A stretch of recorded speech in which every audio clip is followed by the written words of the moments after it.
This video is brought to you by Squarespace, the all-in-one website building platform to bring your business to life and succeed online, all in one place and all on your terms.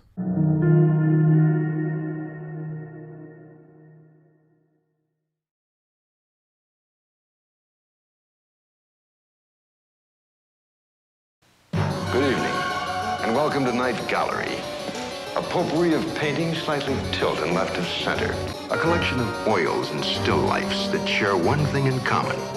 You won't find them in the average salon or exhibition hall or art museum. We deal in paint, pigment, light and shadow, realism, surrealism, impressionism, and ghost stories. These are not your ordinary canvases. You don't find Monet in a mausoleum or a Van Gogh in a graveyard. Not quite real, the almost real, and the frankly and flagrantly unreal. The name of this place is the Night Gallery. Sometimes when exploring art that is haunting or unsettling, you can't help but wonder what exactly inspired the artist to make such fear-evoking imagery. Of course, fear and what we might be scared of is something that will always be subjective and varies from person to person, but regardless, there will always be at least one image out there that will just make you freeze and either want to look away immediately, or on the other hand, if you're much like me, you will instead just keep staring at it with a morbid fascination, leaving you wishing to know what exactly the story is behind it. Well, as it happens, there was one particularly unique TV show once upon a time that aired between 1970 and 1973 that explored the very same notion, titled The Night Gallery. Each episode featured a handful of short stories of horror, suspense, and the supernatural, introduced by series host Rod Serling. The stories were typically adaptations of works by classic and contemporary horror authors such as Edgar Allan Poe, H.P. Lovecraft, and Stephen King. But the show's distinctive format is where its relevance to dark art comes in, as it involves Serling introducing each of these terrifying stories by standing in front of a painting in a fictional art gallery. The painting would then come to life, illustrating a story that was about to be told.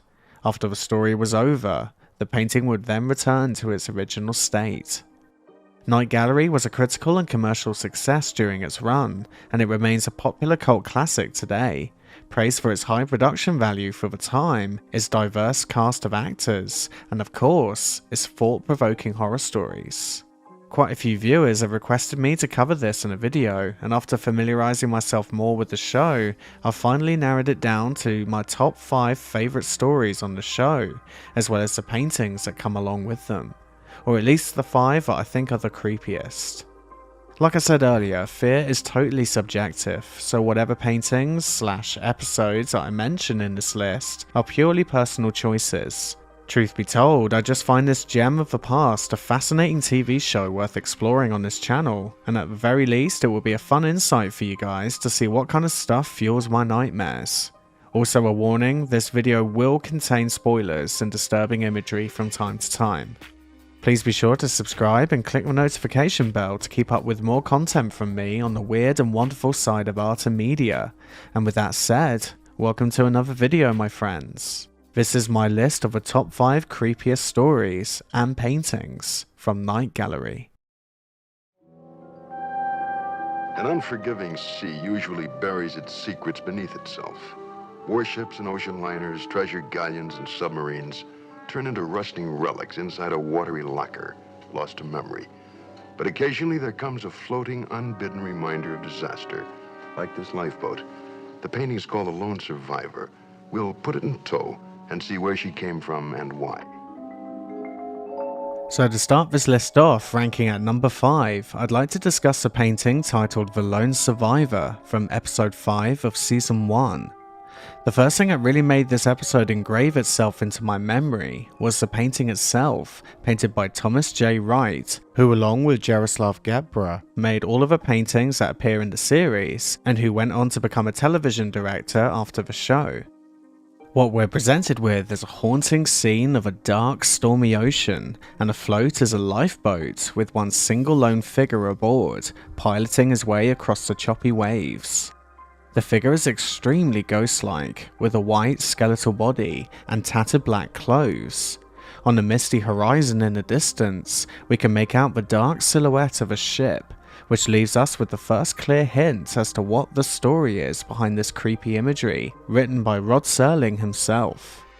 The story begins with the crew aboard an ocean liner that spots a lifeboat in the distance, though to their surprise, they see a woman on board who appears to be the only survivor. As the crew begins to make preparations to rescue the lone survivor, they make an impossible discovery that on the bow of the lifeboat is the name of Titanic, which had struck an iceberg and sank many years prior in the North Atlantic. But the situation only becomes more mysterious as they bring a survivor aboard to discover it's in fact a man dressed in women's clothes. And even the lifeboat itself seems to raise more puzzling questions than answers. The quartermaster describes the lifeboat to only have a single blanket on board, empty of any rations, life jackets or supplies, and completely encrusted in barnacles up to the waterline, as if the lifeboat has been afloat for years.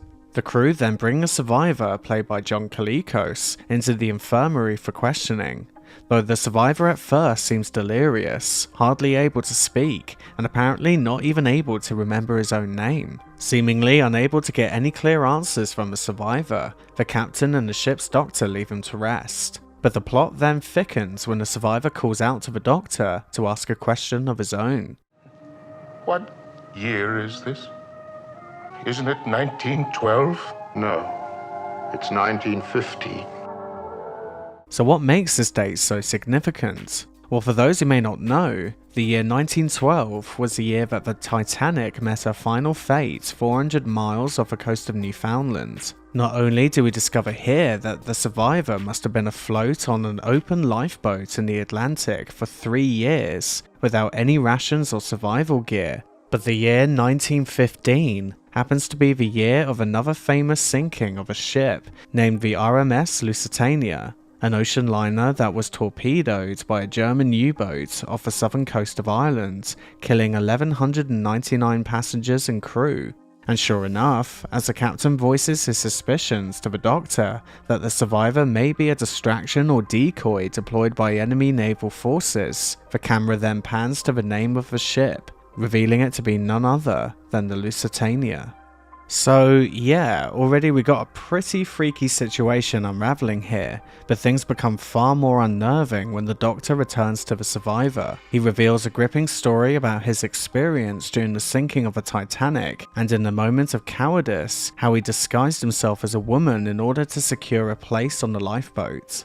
But as he has broken one of the most important codes of the sea, as a result, he explains that he has now been cursed to essentially become a Flying Dutchman, to repeat this experience forever, doomed to endlessly board sinking ships and be rescued only to endure the same fate again and again. As the survivor continues trying to warn the crew but seemingly to no avail, the Lusitania is suddenly struck by a torpedo and the ship begins to sink. Sure enough, as the survivor is rescued once again, it's revealed to the audience that this ship is also a doomed historical ship named the SS Andrea Doria that sank in 1956.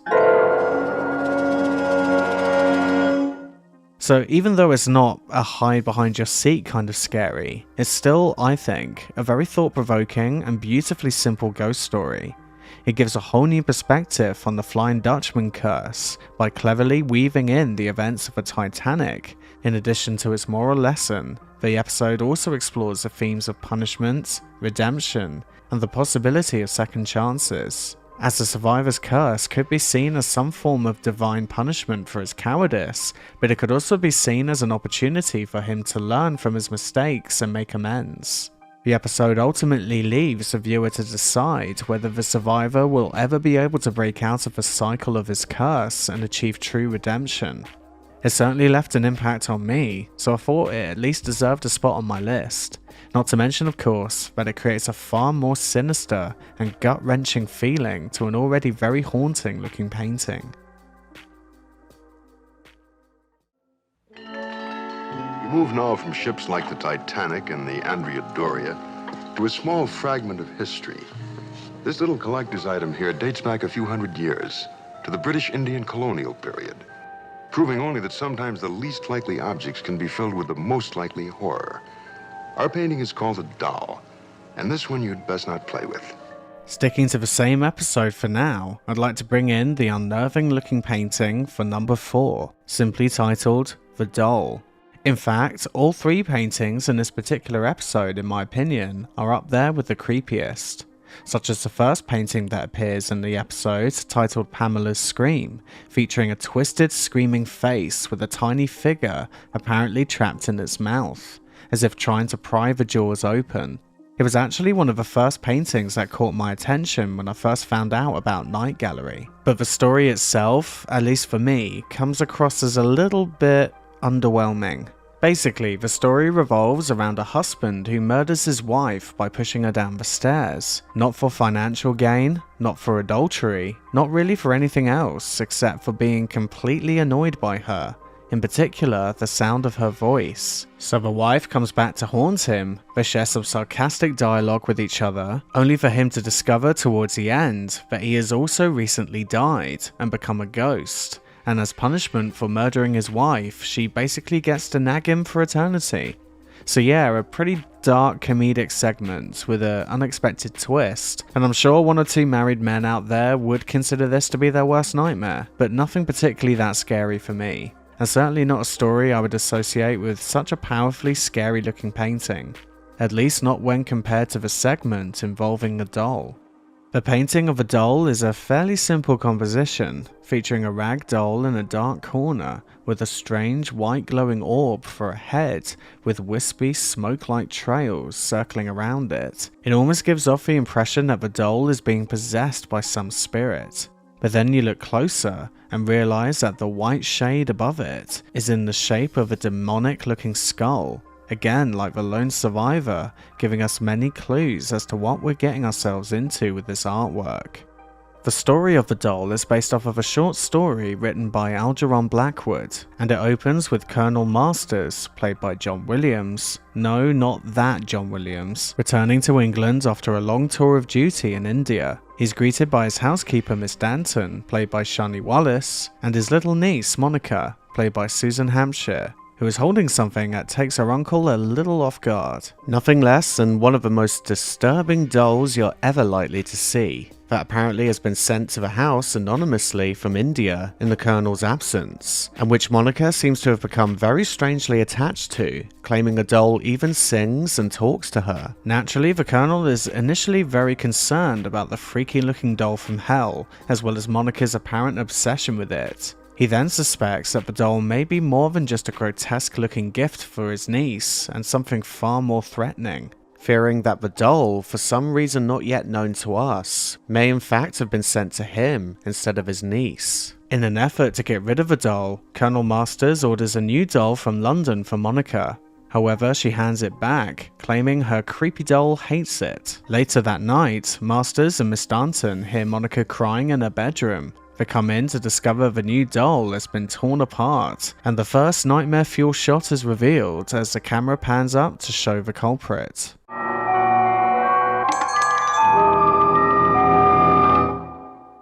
Now, I'm sure at this point any one of us would have yeeted that doll into the nearest fire by now. However, in the next scene, we're greeted with the Colonel having a little brandy and snooze instead. Sure, why not? And that's when we're introduced to a new mysterious character from India named Pandit Chola, played by Henry Silver. This very Caucasian-looking Indian man reveals himself to be the brother of an executed prisoner in India who was killed by a firing squad a month ago, apparently arranged by the Colonel himself. Chola then coldly warns him that the doll has in fact been sent for him, to basically kill him, and until the doll has completed its mission, it cannot be destroyed. So now it becomes clear that this is a case of a supernatural revenge, leaving the Colonel a little put off his brandy. But nevertheless, he picks up a fire poker to get rid of the thing, only to discover the doll waiting for him on top of the stairs, and he suffers a fatal tiny gash in the process, on his arm, well away from his vital organs.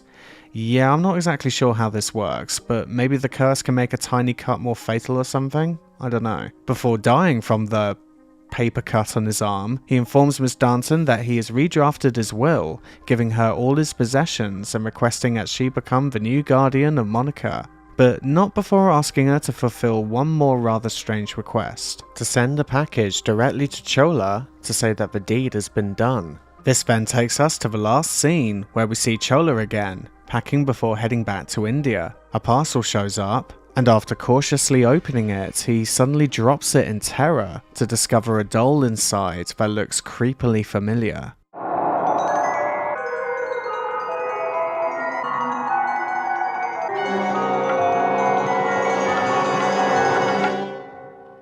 And that is the end. Now, I have to admit, the story overall is again not especially unique or groundbreaking.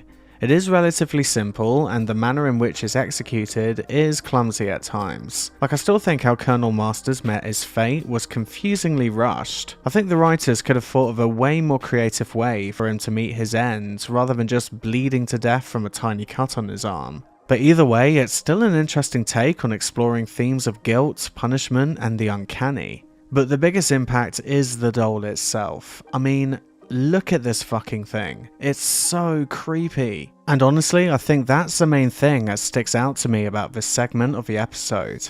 Not so much the acting, even though there's some pretty recognizable and reputable actors in it. Not the writing, even though there's some effective suspense that builds throughout, and a pretty unsettling ending. But really, the design of the doll steals the show completely. I don't know if it's just because I find dolls creepy in general, but whenever I see that horrifying image of a doll waiting on the top of the stairs, I can barely get it out of my mind. I know a lot of people rate the doll from the Annabelle movies as being the lord of doll horror, if that's even a thing. But I'm sorry, in my opinion, this simple but effective 1970s doll beat them all entirely on the creepy scale. To the shoppers, the hunters, the sifters and the winnowers, to those of you who comprise that vast fraternity of picture watchers, we offer you this salon of the special and the supernatural. Painting number 1. It has to do with death.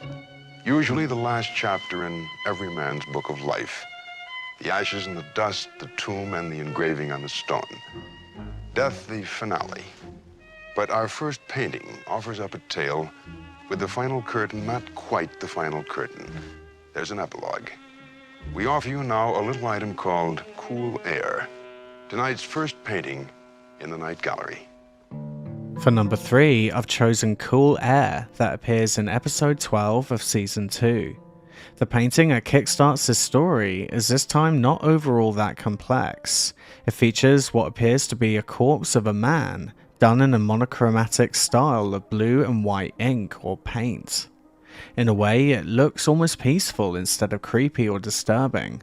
However, this time, the most subtle features of the work, even the use of colours in themselves, can be seen as a massive clue as to what lies in store for us as the camera zooms in.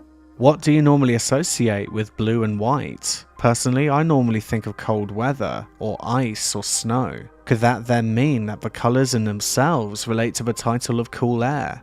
Well, let's find out. The story of Cool Air is inspired and adapted from an H.P. Lovecraft short story of the same name within the March 1928 issue of Tales of Mystery and Magic that explores both strong and touching themes surrounding the lack of accepting the inevitable final stage of death. It begins with the voiceover narration of an old woman named Agatha Howard, played by Barbara Rush. She wanders through a cemetery as she recounts her relationship some 50 years ago with a Spanish scientist, Dr. Juan Munoz, whose leaf-covered tombstone the camera zooms in on. We then flash back to early 1920s New York on a hot summer afternoon, where young Agatha arrives unannounced to visit Dr. Munoz, played by Henry Darrow, who we later learn was a professional colleague of her father who recently passed away. But as Agatha arrives, she can't help but notice that the apartment is incredibly cold, with a strange refrigerating unit placed in the room, which he seems to obsess over. Fascinated in this, along with his research to postpone death, Agatha becomes intrigued by Dr. Munoz and asks if they can discuss more over dinner. But this is when we discover the puzzling explanation behind the refrigerated rooms of the apartment. The doctor speaks of suffering from a terrible illness years ago that left his body unable to survive in temperatures above 55 degrees Fahrenheit. As a result, he is essentially imprisoned in his own apartment. So Agatha suggests visiting him again at his apartment for dinner instead. Struck by awe and admiration for Munoz, Agatha returns to him frequently, over time growing more accustomed to the cold. We also learn the true extent of his obsession to cling to life so desperately, how he believes that life can be prolonged by the strength of will alone. We also discover that his previous wife sadly took her own life the year after his illness. A week later, during another sweltering heat wave, she returns to Munoz with a gift, only to find out he's suddenly feeling deathly ill. Before she leaves, she meets the landlady at the bottom of the stairs, who tells her that the doctor had a repairman come by recently to fix his machine, and then the man fled the apartment in terror, apparently over something to do with the doctor. As the storm rolls in, Agatha receives a call to a hotel room in the early hours of the morning from the doctor, and with fear in his voice, he pleads with her to come over. When she arrives, she is shocked to find the doctor wrapped in sheets, paranoid and scared, informing her that the machine has failed and urgently needs a mechanic. But even after finding one from a nearby apartment, it proves useless, as a part that is required won't be available until the next morning.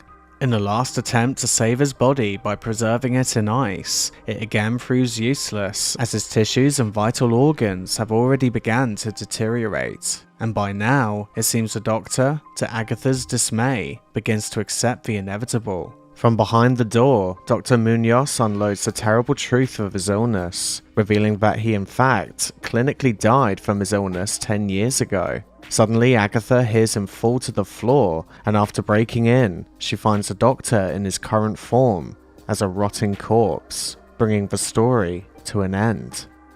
So even though, again, this story isn't especially scary, it certainly is to me one of the more thought-provoking segments of Night Gallery.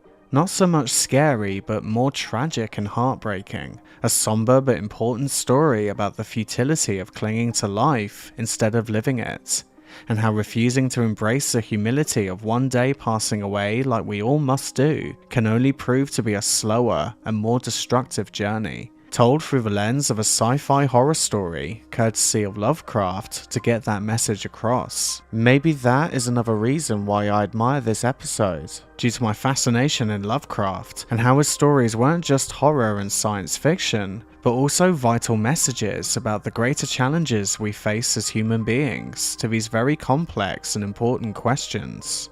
I actually came across an interesting quote from the director of this episode, Janos Swak, who said, quote, "As it is written, Lovecraft is impossible to adapt because you can never find a visual equivalent of his style.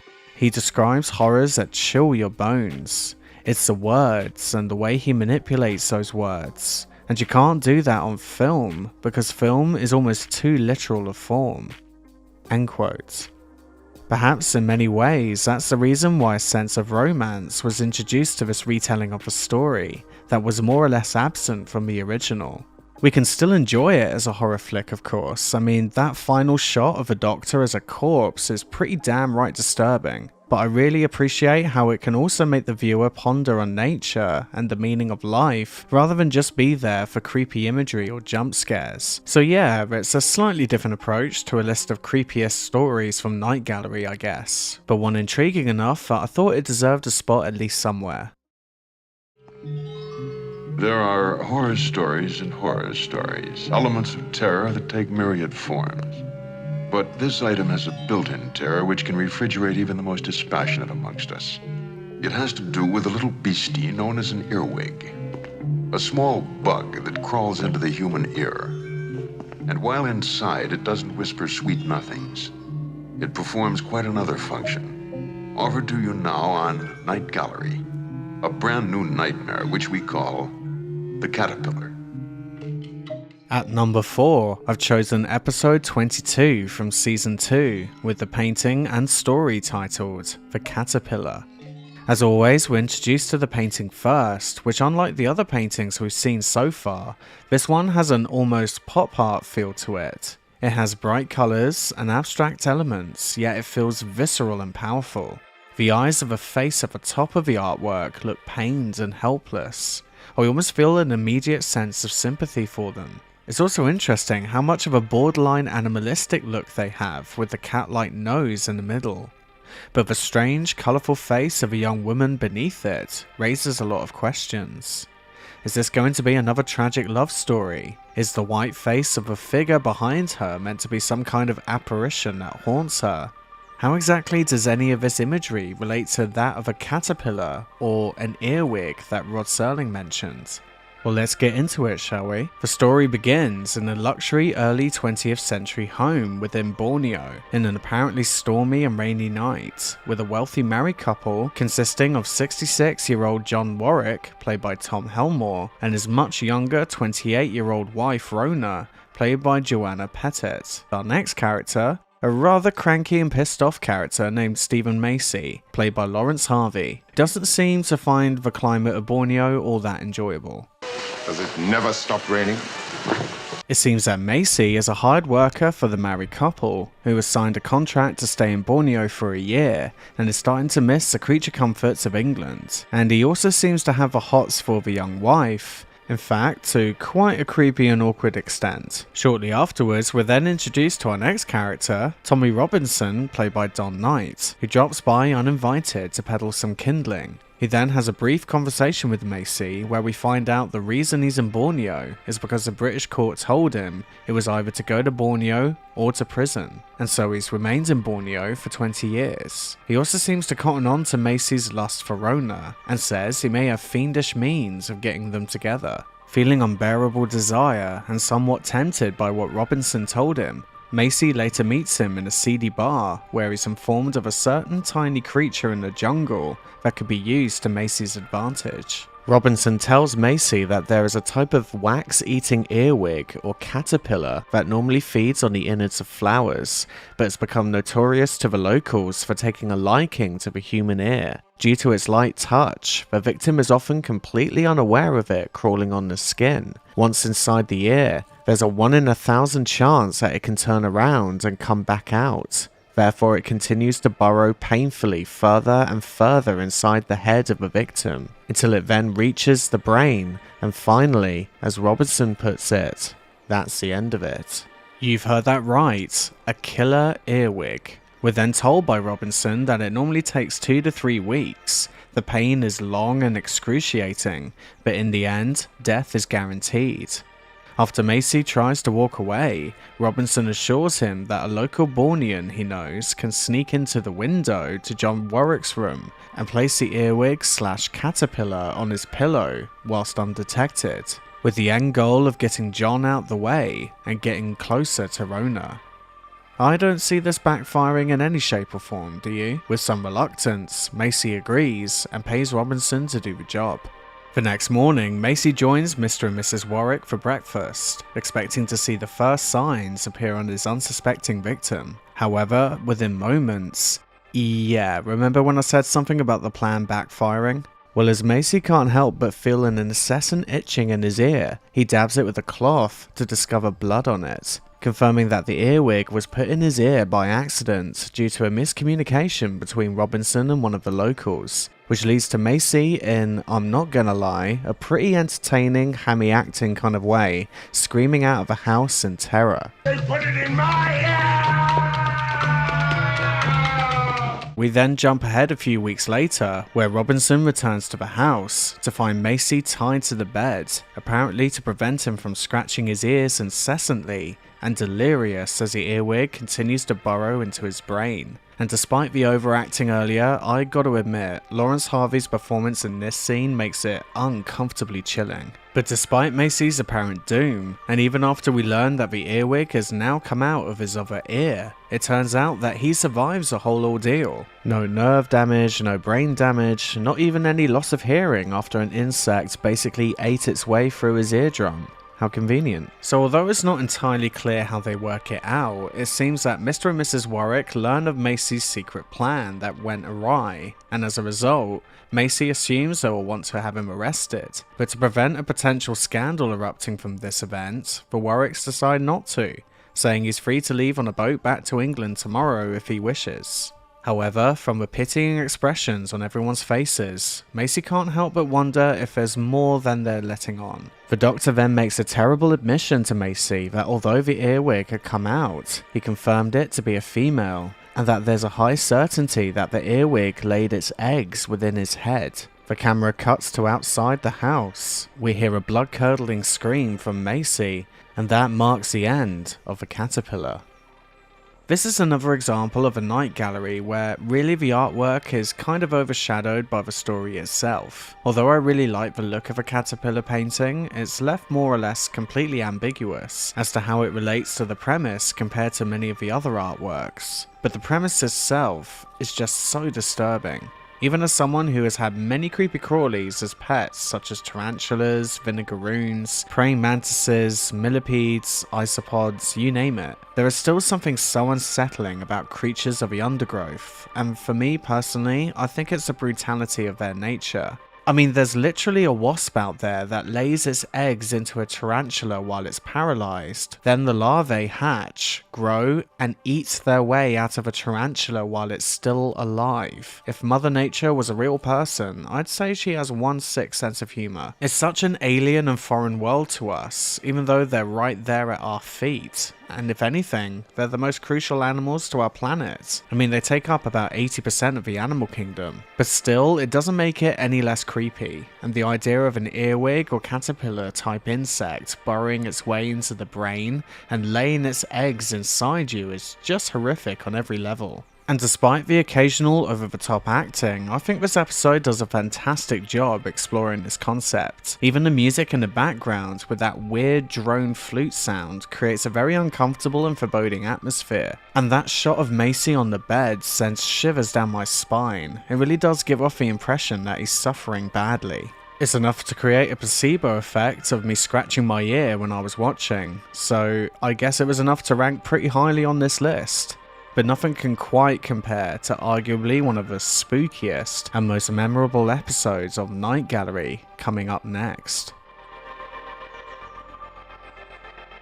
So before we move on to number 1 on this list, I'd like to quickly thank Squarespace for sponsoring today's video, as well as share a great offer with you guys in case you're thinking of starting a new website. I know quite a few of you out there who watch my videos are artists, and sometimes it's hard to choose the best way to share and sell your art online. Well, as it happens, Squarespace offers you everything you need. If you need a professional looking portfolio or gallery, Squarespace Portfolio Designs can display your projects in customizable galleries, which come with an option to add password protected pages to share private work with clients. You can even upload directly from your phone's camera roll using a Squarespace app. And speaking of which, when building your website, it automatically includes a unique mobile experience that matches the overall style of your site, so your content will look great on every device every time. Even if you don't know the first thing about building a website, Squarespace makes it so easy with their flexible and tweakable professional templates, allowing you to customize your look, update your content, and add features to fit your unique needs. So if you want to get a head start in building your website, just click the link in the description and use the code on screen to get 10% off your first purchase and start your online presence in the best way possible.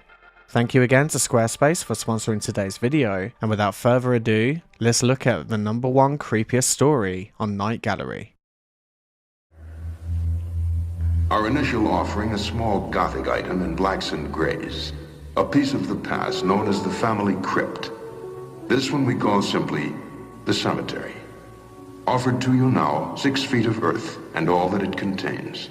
Ladies and gentlemen, this is the Night Gallery.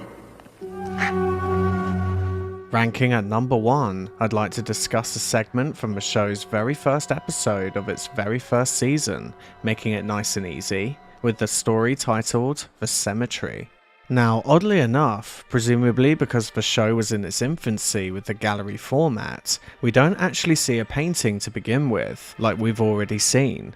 In fact, all 3 paintings remain hidden behind a red sheet, and Rod Serling kickstarts the story when it looks like he's about to reveal the painting to us, but the shot quickly fades away. The story then begins with a shot of a creepy and overgrown mansion with a cemetery outside, which then fades into the painting of it, setting an eerie tone of what's to come. We then cut to a delirious old man, Mr. William Hendricks, played by George McCready, with his butler, Osmond Portafoy, played by Ozzie Davis. The butler offers to take him to the window, but it seems Mr. Hendricks is very compelled to work on an unfinished painting on his easel. So what we can establish here is that Mr. Hendricks is obviously incredibly wealthy, but sadly appears to be on his last legs, in poor health and suffering from a series of strokes. I really hope no selfish relatives step onto the sea. Oh yikes, okay. We're then introduced to the douchiest of nephews named Jeremy Evans, played by Roddy McDowall, who, long story short, plans to murder his uncle to gain his inheritance. In fact, he pretty much openly admits this right in front of the old man's loyal butler. So, despite of his very sus encounter with Evans, Evans continues up to his uncle's room and begins the evil deed. After finding out from the old man's doctors that his uncle in his frail health has become susceptible to pneumonia, Evans opens a window to his bedroom, leaving his uncle directly in front of it as a cold wind blows in. And just to make it extra messed up, he leaves him staring at the family cemetery, facing his soon-to-be tombstone. Sure enough, the poor old uncle becomes deathly ill, and the doctor comes out of the bedroom to announce that he's passed away. And it turns out Evans is not one for wasting time. May I claim my inheritance now? However, just as he's about to boss the butler Portavoy around, he notices something very strange about the painting of a family cemetery. As the camera zooms in, it reveals a freshly dug open grave that was not in the painting before. As time goes on, Evans continues to act like an asshole, but Portavoy seems to be keeping an eye on him. And not before long, Evans notices that the painting has mysteriously changed again, this time showing a casket appearing to be rising ominously out of the open grave. Well and truly freaked out now, he takes the painting to the fireplace to destroy it, but afterwards, as he walks up the stairs, another painting on the wall catches his eye.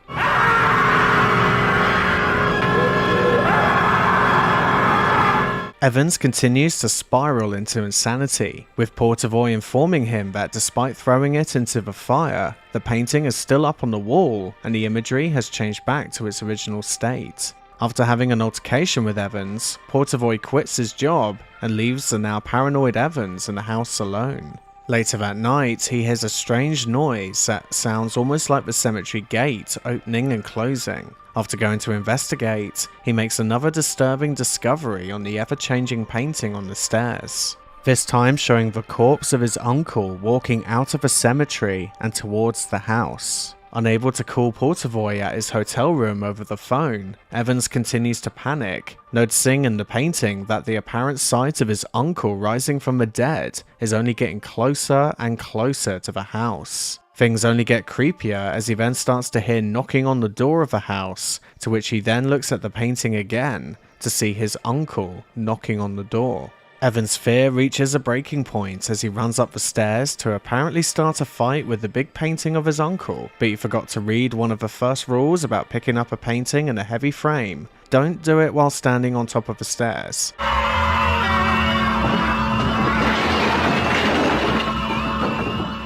After falling to his death, the front door finally opens to reveal none other than Portavoy himself, who apparently orchestrated the whole event with an artist friend of his, who created all the paintings that Evans would come across. But again, I'm not really sure how this works. What, did Portavoy and his artist friend just come into the hallway to replace a painting whenever Evans wasn't in the room? I mean, they really don't share enough details on this. It's kind of confusing. But anyway, Portavoy also reveals that a clause in his employer's will states that if there are no living heirs, he gets everything. But it's not all a sunshine and roses happy ending though, as when we get to the very last scene of the story, when he looks up at that same painting of a family cemetery, we get quite a hair-raising twist.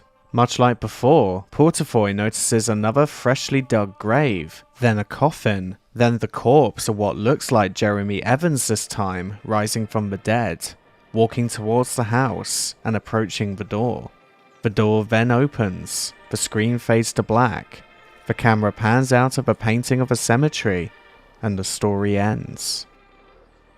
For a lot of fans of Night Gallery, when I was first looking for reviews and feedback on the show, this particular episode I found was discussed a lot, and to be honest, I can understand why. One thing I mentioned before the beginning of this video is that sometimes a picture or image can be unsettling enough to make one freeze on the spot with fear. But imagine for a second if such a creepy painting actually came to life like this. Now that I think about it, some of the worst nightmares I've ever had in my life have involved some kind of statue, doll, or painting coming to life and tormenting me. That scene in the 1990s Witches movie of the girl being trapped in the painting used to scare the hell out of me when I was younger. The creepy painting coming to life in the more recent It movie was enough to make me squirm. You name it, if it involves something like that, it proper freaks me out. So it's only natural in a way that this episode had a particularly fascinating effect on me.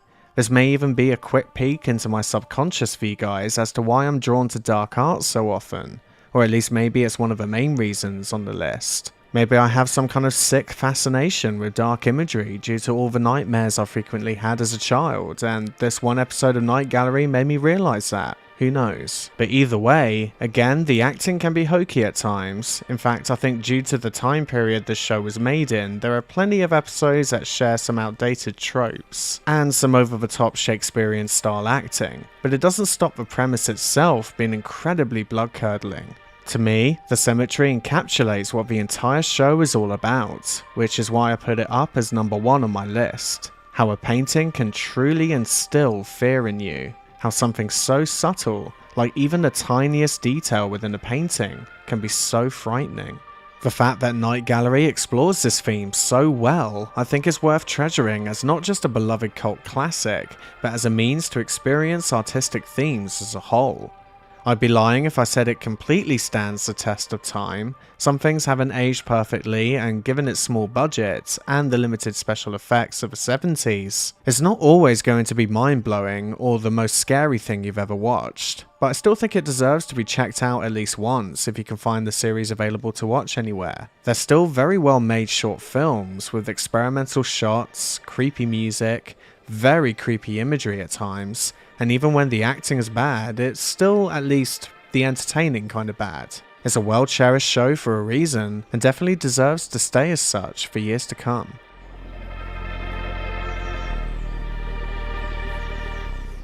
Thank you so much for watching. I hope you found this video interesting. Before I go, it's that time again for Artist Corner, where I get to share some art sent in by one of my viewers, and today's featured artist is Rafael Pasquale. Rafael is an artist born in Lima, Peru. From a very young age, he's developed an affinity for self-exploration and trial and error as a way of learning. This has led him to be a self-taught artist. Coming from a Catholic background, this has led him to look at the images surrounding it. He tells me these images full of pain, sadism, anguish, and emotions mark his work a lot, not because of their religiosity, but because of their great historical impact, their ability to shape contemporary society, and create archetypal images capable of influencing human beings. In addition to his fixation on the subject, Raphael developed an interest in different philosophical currents on metaphysics and psychology, as well as currents of thought such as transcendentalism, Buddhism, and different forms of Oriental thought. Raphael's work is to search for different symbols that create the identity of the human being, thus trying to discover archetypal images in the different visual representations found throughout history, giving him a feeling of rarity from the personal perception of his environment. He achieves this by deforming, juxtaposing, condensing, or destroying the images that he thinks can generate some kind of reaction in the artist, and in whoever sees his work. Likewise, Raphael tries to decipher the meaning of the questions that revolve around our understanding of reality and our role as beings of consciousness. All this through means such as painting, drawing, and sculpture, trying to find an ideal language to generate a reinterpretation of those images that have been of great importance to build something visually new. His work is featured in many galleries across the Americas, and I can 100% see why. His style is so imaginative and beautifully morbid. The way he explores the human form by making it monstrous is fascinating to see. It would be awesome if you go and show him some support by checking out his Instagram. please look up this username or click the link below. If you too are an artist and you potentially like to feature on my channel, I'd love to hear from you. Please send your artwork and a bit about yourself to blinddweller@gmail.com, or feel free to reach out to me on Instagram. Don't forget to also join my art club on Discord, where you can share your art, meet like-minded artists, musicians or filmmakers, and even ask me a question. It'd be great to see you there. Finally, as always, a huge thank you to all of my patrons and channel members, and a special shout out to my top tier donators. Vlad Civ, Mrs. Kelkel, Tyler Butler, Harley Raven, Eric Lamarca, Dave MC, Molitail, Equatamok, Lee Flowers, Calvin Kai, The New Ongoing 24, Akaiza, Fernando Achicado, Large Fatty or Big Chad, Charlie Sancheezy, Paul Pereira, Ken B, and Carol H. Also a very special thank you to my Patreon supporter Kit, who very kindly offered to make some of the music that I included in this video. Thanks again for watching, and see you in the next one soon. Keep being creative, and bye for now.